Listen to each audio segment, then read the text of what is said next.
Hi, my name is Norma. I live in Dallas, and I'm a real estate agent, and I like Progress Texas because y'all keep us up with what's going on at the national level, at the state level, at the local level, and that is very important. Part of the reason why we as a country are where we are is because people don't know what's going on in our cities and states, and you keep us up to date. Thank you so much.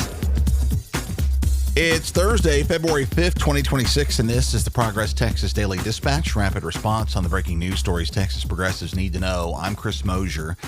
We've spent the better part of this week focusing on Democratic infighting here in the Lone Star State. In fact, have a look at what the algorithms on Twitter have accomplished when it comes to turning Democrats against each other in Texas. So this morning, let's zero in on ICE.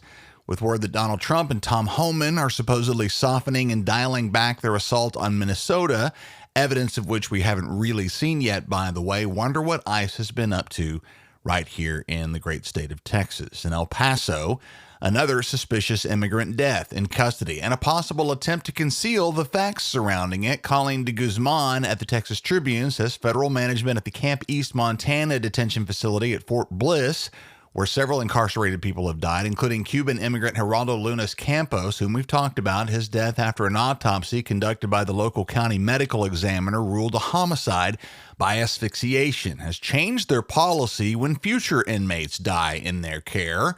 Instead of sending the bodies to the county medical examiner where that homicide conclusion was reached, they've decided instead to enlist the services of the William Beaumont Army Medical Center, also on the federally controlled grounds of Fort Bliss, a military hospital which doesn't release autopsy reports to the public, only to family members and investigators. Angelica Cesar at Human Rights Watch wonders about this change. Quote, who controls the process and whether it's independent from DHS's custodial authority? The more credible approach here would have been for local independent authorities with no institutional ties to DHS to conduct the autopsy and the investigation. And this would ultimately protect both the families and the integrity of the investigative process itself, unquote. And of course, the most recent death, that of Nicaraguan immigrant Victor Manuel Diaz, 36, like that of Lunas Campos, is being characterized as a suicide by federal officials. Diaz's family say they don't believe he was suicidal. He had seemed in good spirits in a recent phone call, and his entire family was ready to receive him should he be deported back to Nicaragua.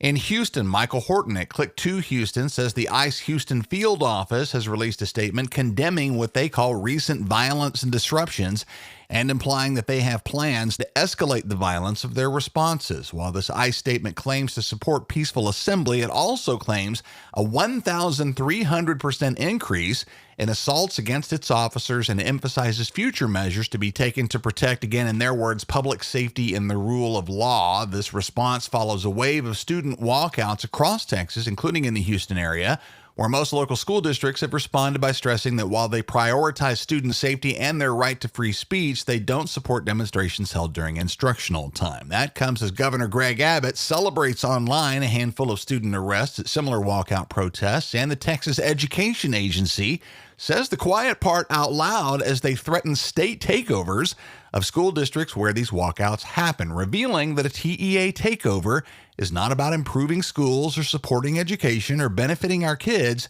Rather, it's about punishment.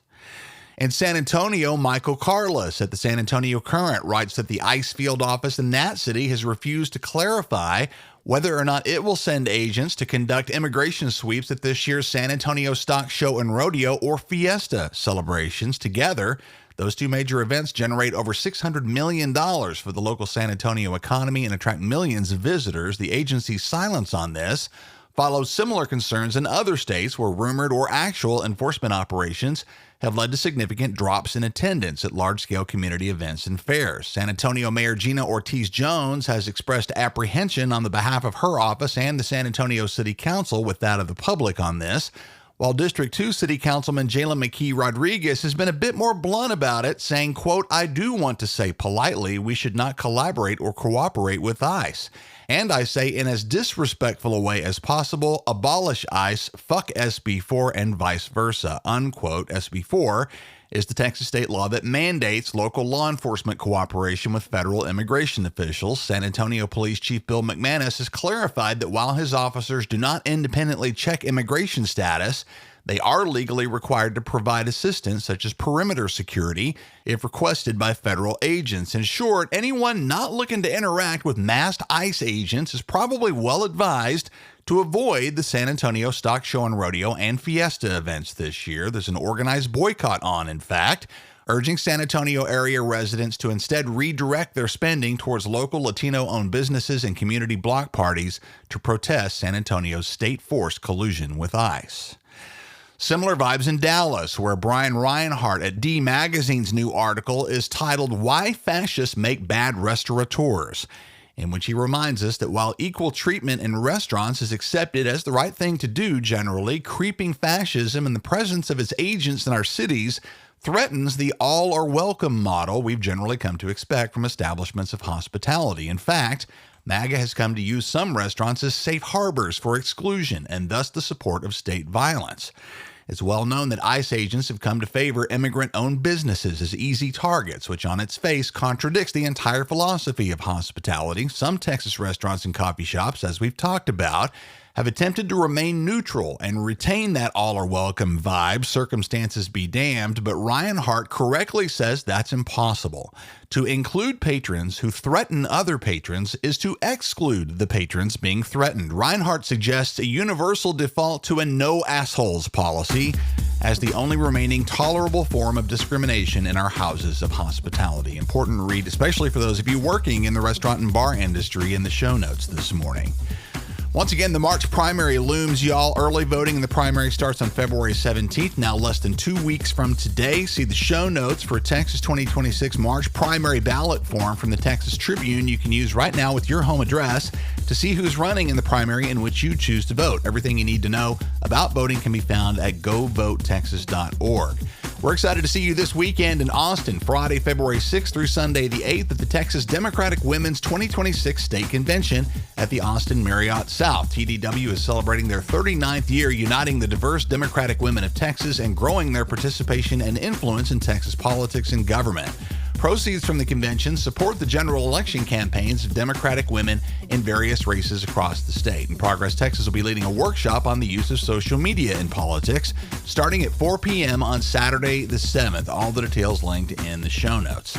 Our mission at Progress Texas is to improve and save Texans' lives by acting on our shared, bold, progressive values, and that starts with countering the billionaire and corporate-funded conservative disinformation machine. While we enjoy the support of hundreds of partners, chances are that you, dear listener, haven't joined the team yet. If you're a regular, let's get you on board right now. A huge thanks to Brooke Simons, Andrea Luttrell, and Gary Potts. We appreciate all three of you very much. Join them and the team at progresstexas.org. We're bringing our progressive values to the FM dial in Houston. Progress Texas has joined the lineup of the legendary KPFT Radio and are now reaching voters in Texas's largest and most diverse city. With your support, we hope to replicate this effort beyond Houston to the top 5 Texas media markets this year. Click the link in the show notes to make your tax-deductible donation to help us reach new audiences via Texas Radio.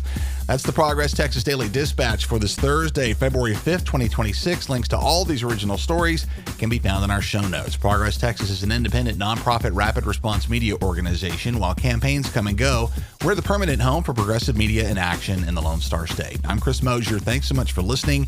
Have a great day. We'll catch you again here tomorrow morning.